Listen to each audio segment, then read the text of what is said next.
ليس بيننا وبين أمانينا إلا دعوة مستجابة.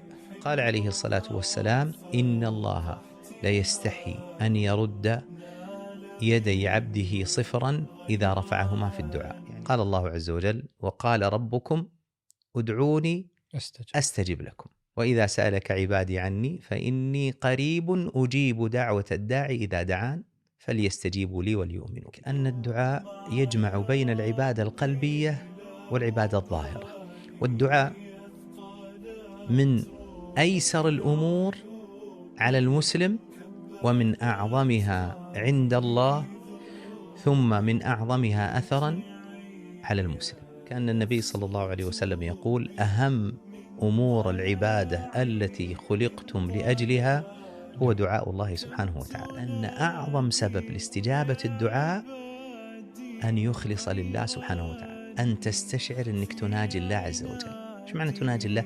يعني تكلم الله سبحانه وتعالى. أستشعر أن الله يسمعني، أن الله يراني،